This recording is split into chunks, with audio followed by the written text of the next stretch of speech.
Amperes circuit law.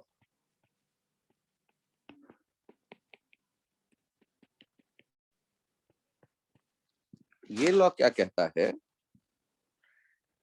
कि यदि कोई आपने इमेजिनरी लूप चुना, सर्किट चुना, लूप, और इसमें दिख रहा है करंट लूप से कुछ बाहर आते हुए, कुछ भीतर जाते हुए,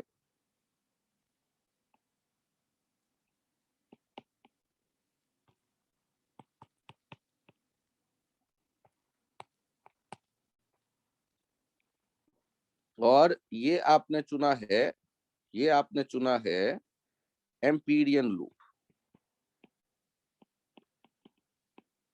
एम्पीरियन इमेजिनरी लूप।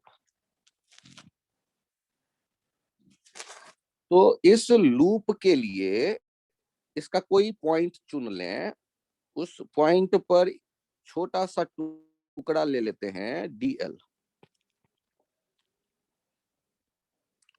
और यहां पर देखते हैं कि B का वैल्यू क्या होगा, B नेट, B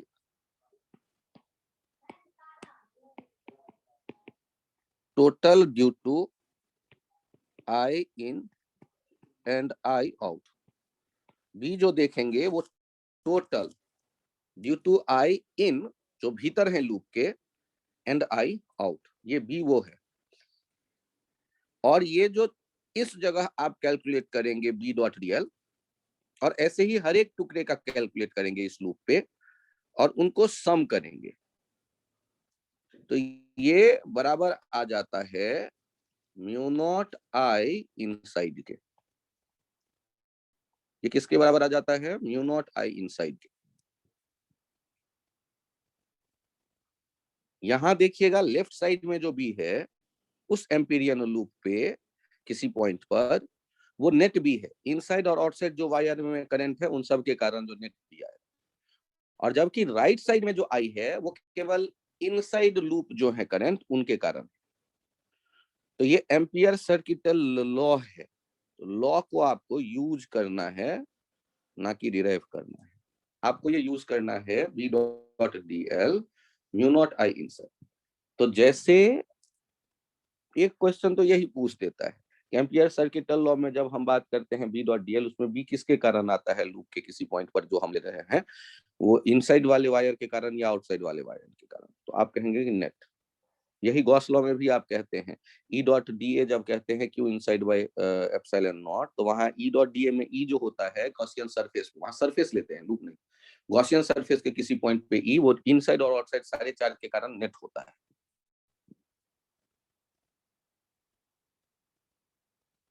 तो यहाँ भी जो B.dl ले रहे हैं एम्पियर सर्किटल लॉ में, ये B भीतर और बाहर जितने वायर हैं उन सब के कारण जो नेट होगा।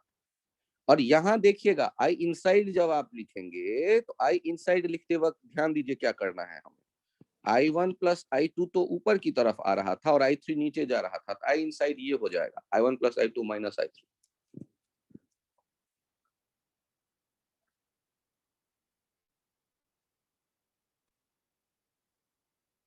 ये हम अपने इस केस में I इनसाइड कितना है, मतलब उस लूप के इनसाइड। इनसाइड माने ये नहीं कि पेज में इन जाता हुआ जो दिखे। सर यदि I3 डोमिनेटिंग रहा तो क्या करेंगे? तो I3 में 7 प्लस I2 को ऐड करके सब्सट्रैक्ट करेंगे। अब इसका यूज कैसे करेंगे? Ampere circuital law. पहले एम्पीरियन लूप चुनते हैं, फिर उस पे B.dl कैलकुलेट करते हैं और म्यू नॉट I इनसाइड के बराबर कर देते हैं।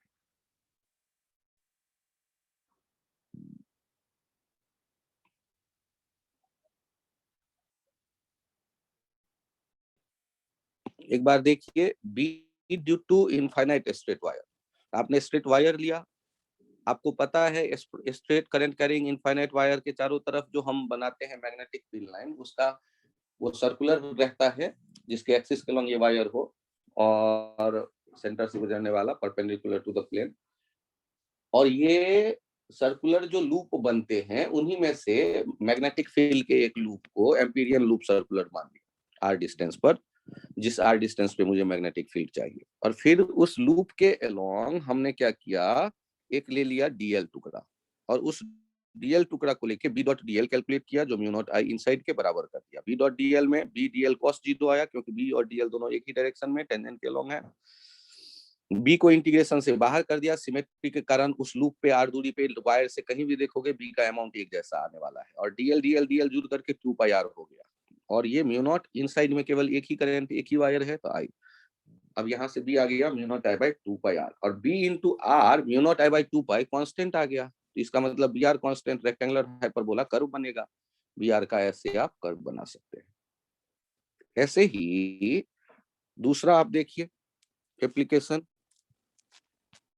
B due to hollow current carrying infinite wire, current carrying hollow infinite wire, current carrying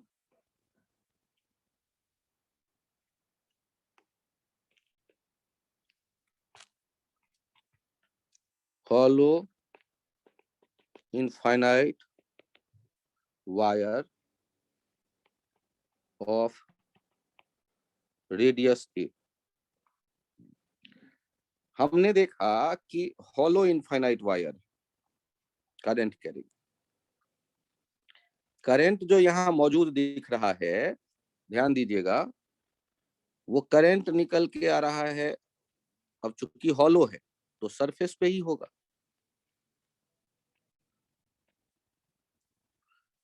total current है आई, और ये जो है रेडियस, ये रेडियस दिया गया है पाइप का ये। अब यहाँ ये एक्सिस देख लें तो दो केस बनेंगे। एक केस में एम्पीरियन लूप आप भीतर लेंगे, r less than a, case 1 r less than a. B dot dl की यदि मैं बात करता हूं तो ये आ गया म्यू नॉट आई इनसाइड, और b into 2 pi are mu naught into 0, तो b का वैल्यू हो गया 0। और केस 2 की बात करते हैं, r is greater than a। मान लो यहां तुमने एम्पीरियन लूप चुना जिसका r ग्रेटर देन a है, यहां देखो b और यहां देखो dl, तो यहां जो लोगे बी डीएल, ये किसके बराबर हो जाएगा, म्यू नॉट आई इनसाइड, तो b into 2 pi are mu naught I के बराबर हो गया, और b का वैल्यू हो गया mu naught I by 2 pi r. तो बाहर वैसा ही बिहेवियर होगा जैसे पतले वायर का था, mu naught I by 2 pi r, लेकिन भीतर जो हॉलो वायर के जाओगे, भीतर ये इनफाइनाइट हॉलो वायर है,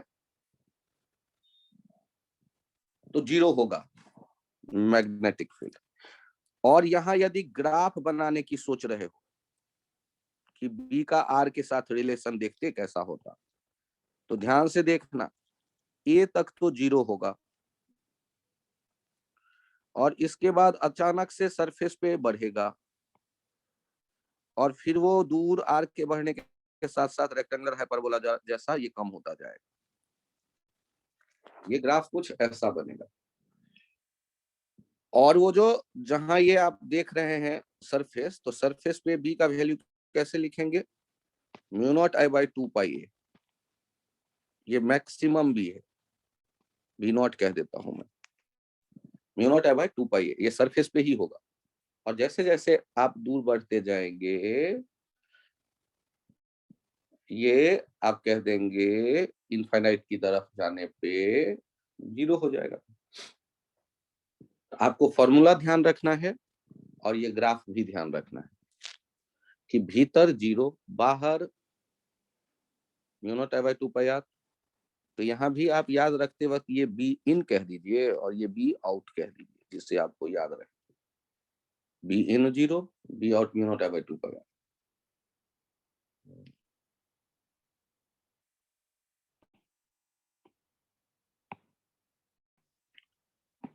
यहाँ चेक करिए, B due to solid infinite wire की बात कर रहे थे, जिनमें जो करंट डेंसिटी है वायर का I by pi R, pi A square, ये कांस्टेंट है। आई है total current, current density constant, मैंने यूनिफॉर्म करंट माना।